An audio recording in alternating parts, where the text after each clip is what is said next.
Bom dia, bom dia. Todos bem? A minha missão aqui é conversar um pouco com vocês sobre essa relação entre inovação, comunicação e economia criativa. Eu vou começar trabalhando um pouco na ideia do momento que a gente está vivendo, dos desafios que a gente tem para frente e as possibilidades que a gente tem para enfrentar esse desafio. Então, eu sou professor da Universidade Católica aqui de Brasília, eu sou pesquisador da universidade e atualmente eu estou coordenando o programa de pós-graduação profissional, doutorado e mestrado, inovação em comunicação e economia criativa.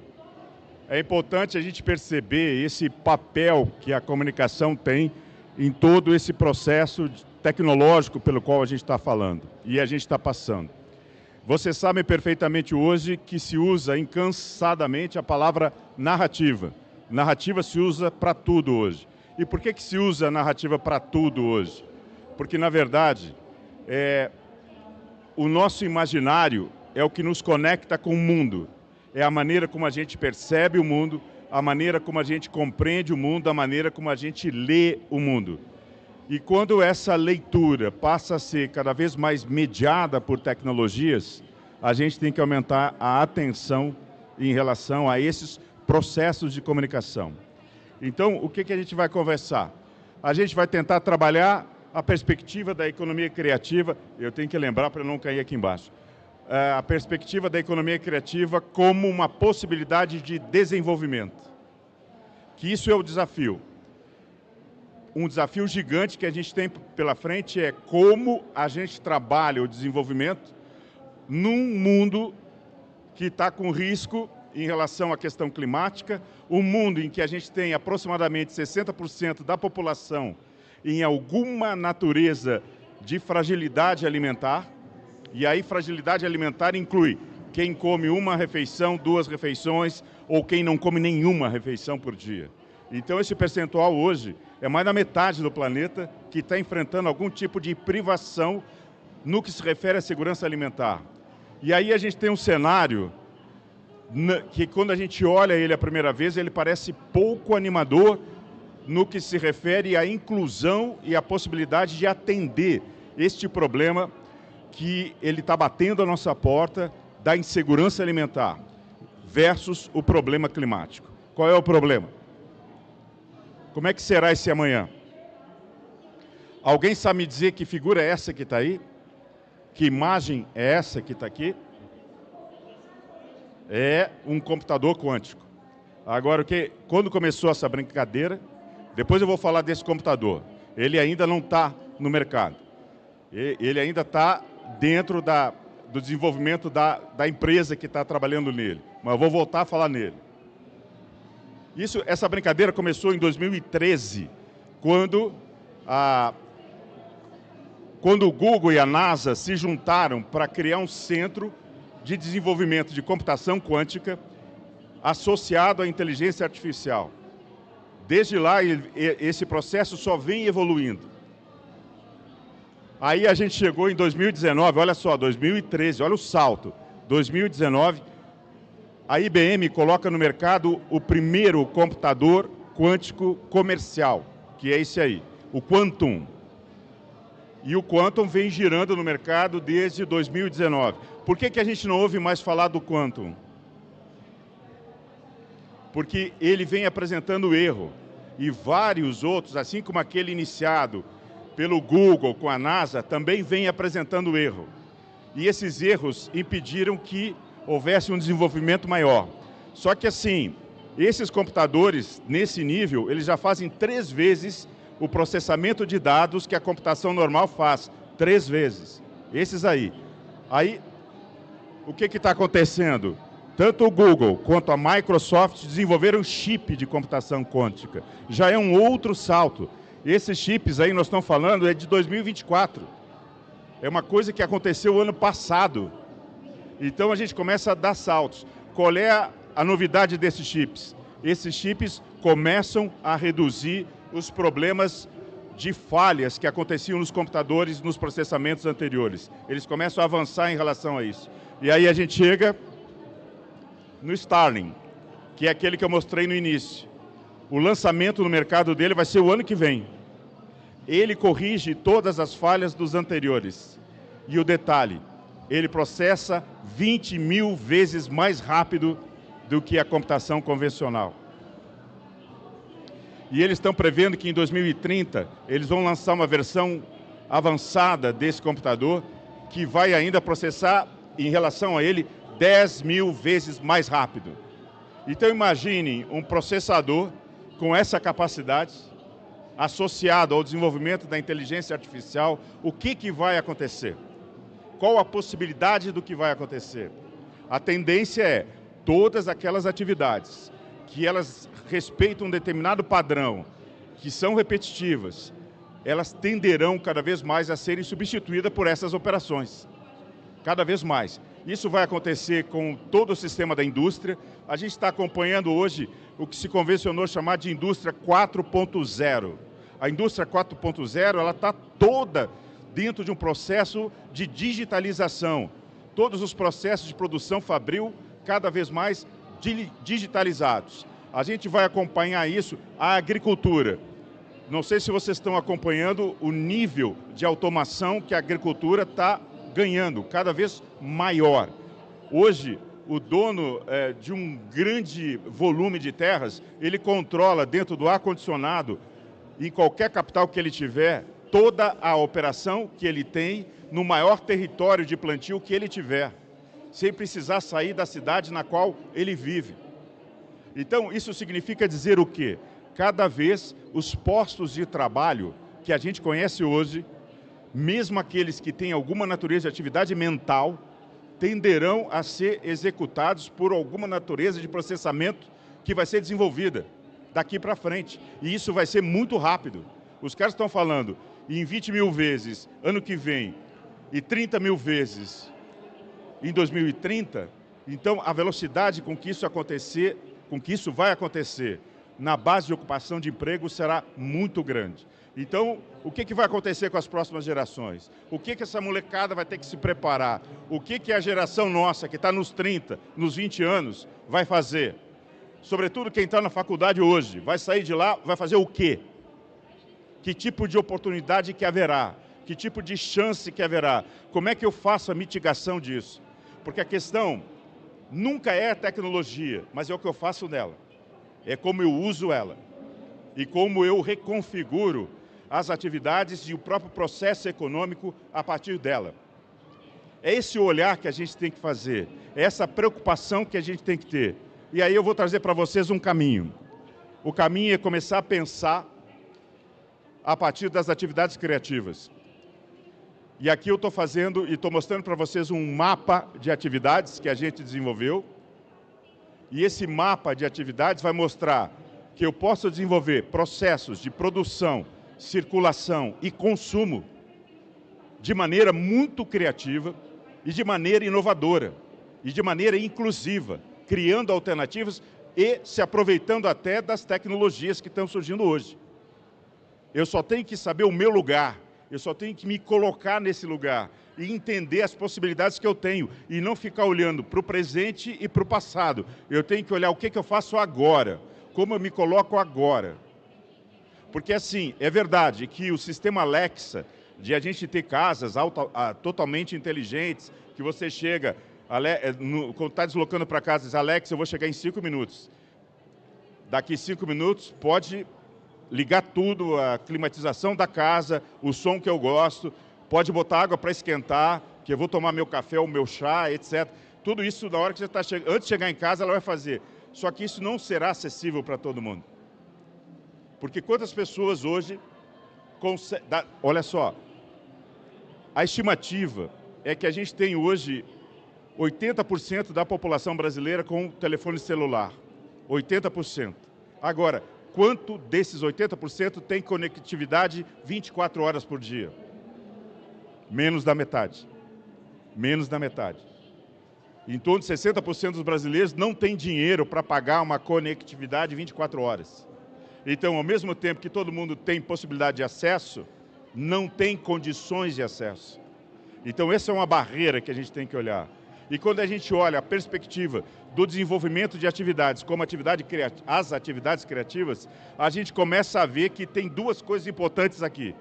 A gente pode gerar trabalho, a gente pode gerar renda e a gente pode trabalhar a questão da mitigação dos efeitos climáticos. Porque essas atividades, todas elas são atividades limpas. Elas não produzem nenhum tipo de consequência maior, a não ser, claro, que a gente tem que começar a discutir o que a gente vai fazer com as baterias. Esse é um problema, porque ao mesmo tempo que a gente aumenta a nossa capacidade de processamento e, sobretudo, processamento móvel, o que a gente vai fazer com as baterias? Essa discussão não está ainda, a gente tem que começar a fazer essa discussão. O que a gente vai fazer com as baterias? Bom, vamos lá. O que é economia criativa? A economia criativa são todas as atividades artísticas, culturais e de inovação tecnológica e inovação científica que resultam de alguma iniciativa de criatividade e que são passíveis de proteção de propriedade intelectual. Porque esse é o ativo da economia criativa, a propriedade intelectual. Alguma coisa que você cria e que você consegue registrar aquilo como autoria, como propriedade intelectual. Aí vem aquela discussão, e aí, e se eu usar a inteligência artificial, como é que eu faço? Aí é outro assunto que a gente tem que acompanhar, que é o processo que está discutindo como que a gente vai regulamentar o direito autoral com o uso da inteligência artificial. Isso está na mesa. A gente tem que se organizar para isso, para privilegiar a autoria. Nenhum problema em usar a inteligência artificial. Se ela me usar como referência, ela vai ter que citar e ela vai ter que pagar royalties. Nenhum problema para a OpenAI. Faça o que ela quiser, mas paga royalties. Essa discussão a gente tem que fazer. Se eles tomarem coisa e usam das referências que tem, da produção da gente na rede, paga royalties. E isso a gente vai ter que começar a fazer. Essa discussão a gente tem que começar a fazer. E a mesma coisa é até onde pode ir. Até qual nível ético pode ir. Até qual nível ético pode alterar uma criação de algum de nós sem a nossa autorização. Nenhum problema se eles quiserem melhorar, fazer e tal. Mas conversem, discutam, tenham autorização e paguem royalties. É esse lugar que a gente tem que começar a entender. Na economia criativa, tudo que a gente cria tem direito autoral. É esse lugar que a gente vai começar a discutir com essas grandes organizações. Bom, e aí dentro das atividades criativas, a gente tem 4 níveis de organização econômica. O primeiro nível de organização econômica é o que a gente chama de atividades primárias. Nas atividades primárias, basicamente é o criador, os artefatos que ele tem, e ele mesmo vende, ele mesmo tem contato com o público dele. Quem é esse cara? É o artesão, é aquele músico de rua, é o escritor de rua que está vendendo os livros dele na sinaleira, em tudo que é lugar, em bar, em boteco. Vocês já não foram para algum boteco de noite, não chegou alguém vendendo alguma coisa? Isso é atividade criativa primária. Ou o cara que vai para a sinaleira fazer performance, que dança, ou quando a gente vai para lugares públicos e está lá o cara fazendo uma apresentação com o chapéuzinho dele. Isso chama atividade criativa primária. É ele, o artefato dele, direto com o consumidor. E ele cobra direto do consumidor. Então, é o processo mais básico de produção e muita gente está sobrevivendo hoje fazendo isso. E vai continuar sobrevivendo fazendo isso. Mas aí a gente tem um segundo nível, que é mais complexo, que é o nível das indústrias culturais. Qual é a mudança que tem do primário para o cultural? O cultural envolve sistemas industriais mais estruturados. Vamos pegar um músico. Aquele músico que de repente estava tocando aqui na frente do Mané Garrincha, ou na frente do Mané, aquele conjunto de hub de gastronomia que tem ali, esse cara, se ele tem uma música dele que interessa à indústria fonográfica, ele já vai ter que ir para um estúdio, já vai ter que gravar num estúdio, já vai ter que processar melhor aquele tipo de configuração musical que ele fez, vai ter que passar por um arranjo, eventualmente vai ter que ter outras vozes, e vai ter todo um trabalho industrial que vai ser feito.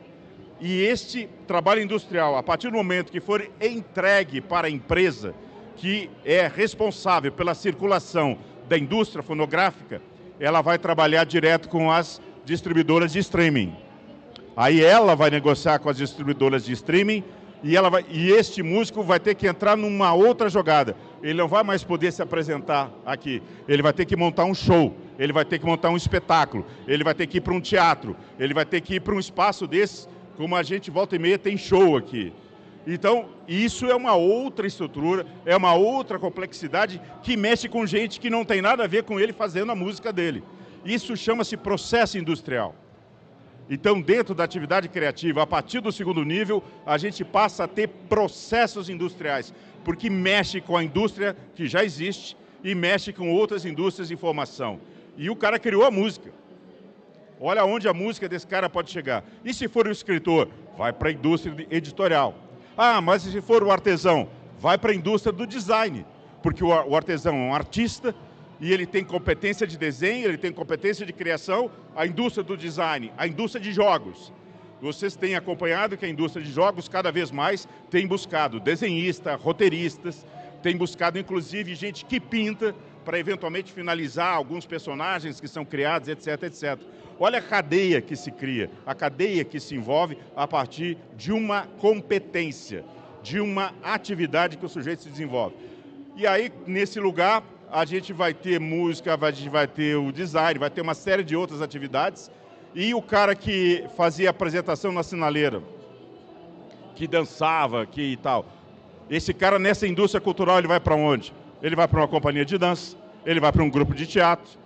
E quando vai para uma companhia de dança, para um grupo de teatro, a gente vai para onde? A gente tem que ir para a estrutura da indústria cultural do teatro, da indústria cultural da dança, que envolve muita coisa, que envolve muita gente, que não é só ele.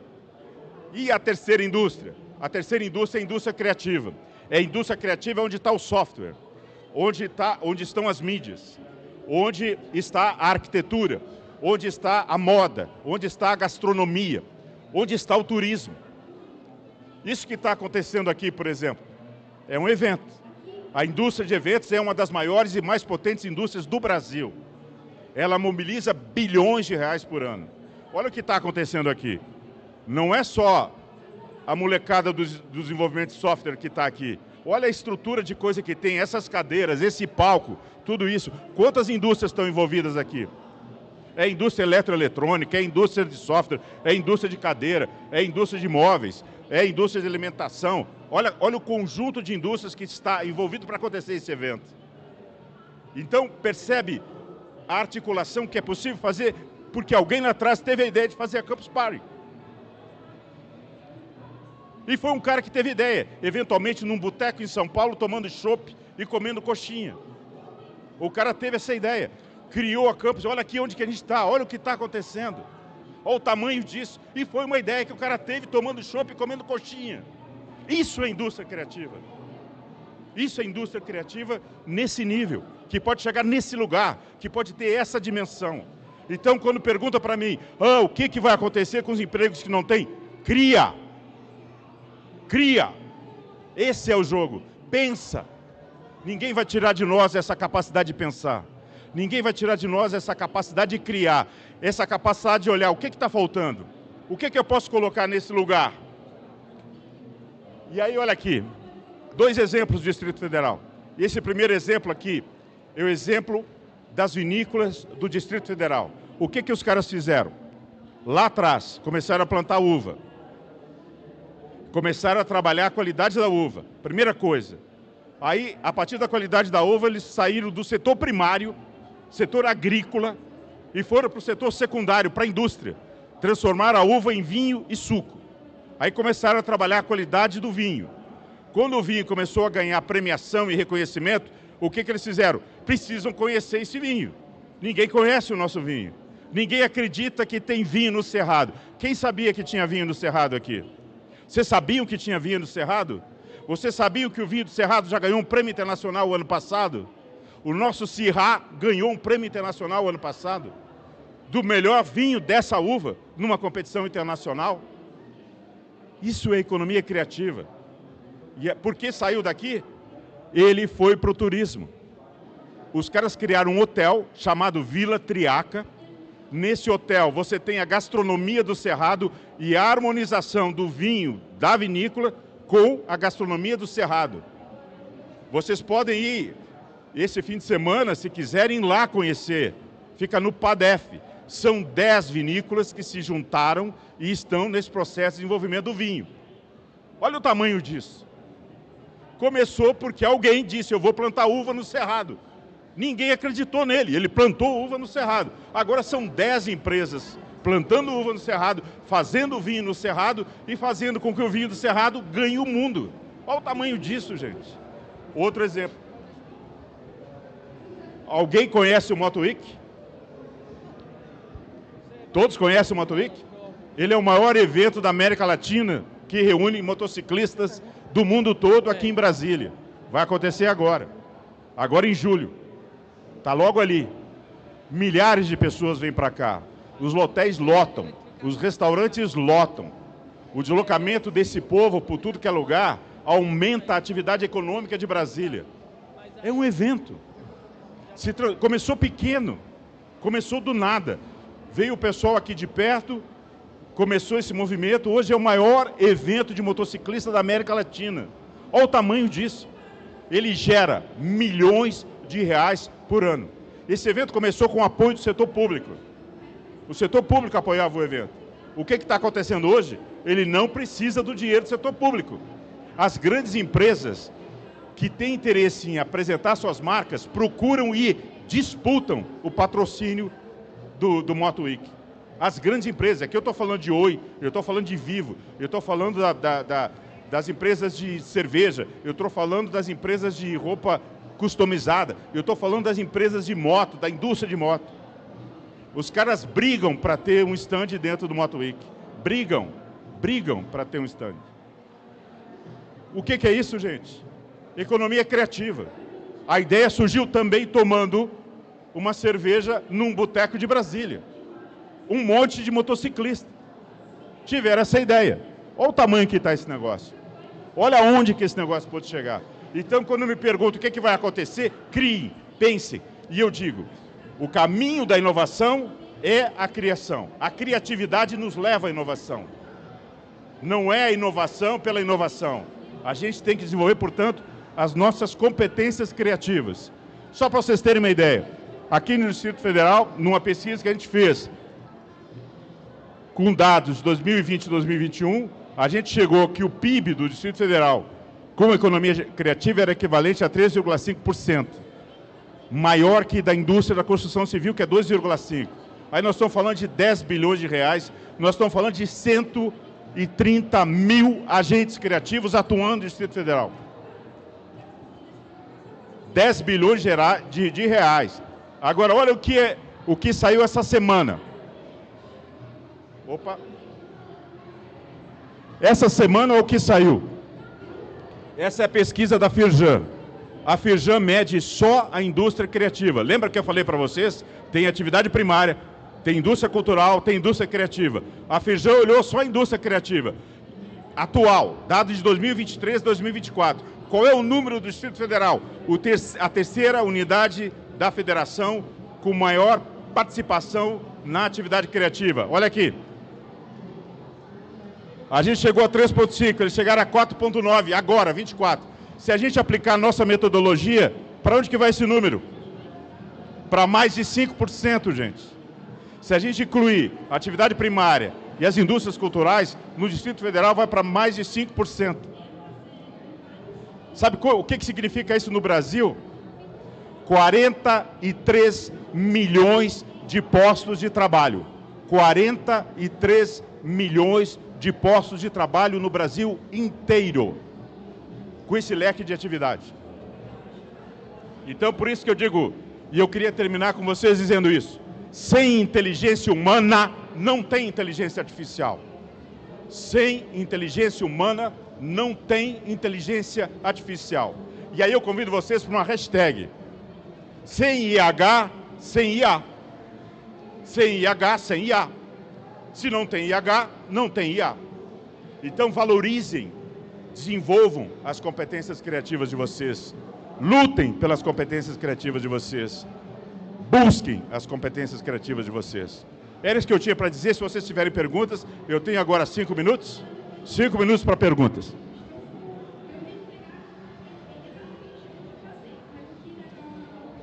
Eu não tenho uma pergunta, eu tenho uma afirmação, na verdade. O ser humano fica com medo da IA, e o senhor falou aí bastante, né, sobre isso. E aí existe a adaptação, né, que é um dos tipos de trabalho que surgiu com a IA foi engenheiro de prompt. E além desse tipo de trabalho, com certeza vão existir muitos outros. Então, trabalhos que não haviam até 3 anos atrás, que é muito...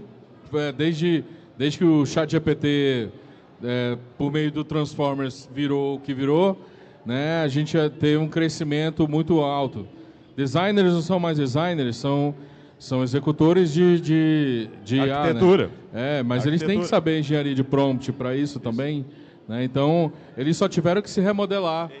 Né? Aqueles que se remodelaram ou que estão se remodelando são os que vão continuar no mercado. É isso. Sobre isso. É isso mesmo. Aí tem um detalhe até que eu gostaria de chamar a atenção no que você está dizendo, engenharia de prompt, etc., que uma coisa que a gente tem que tomar atenção é dominar a linguagem.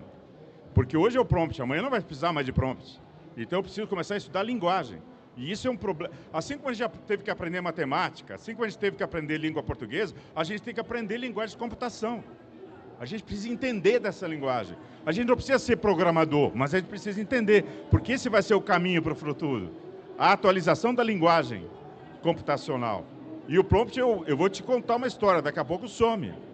Daqui a pouco a gente vai estar discutindo outra densidade dentro da computação. O prompt já era, daqui a pouco. Hoje eu preciso perguntar, daqui a pouco eu estou desenvolvendo uma capacidade que a máquina já foi. Aí eu tenho que programar ela nesse lugar. Eu tenho que entender a linguagem para dialogar nessa linguagem.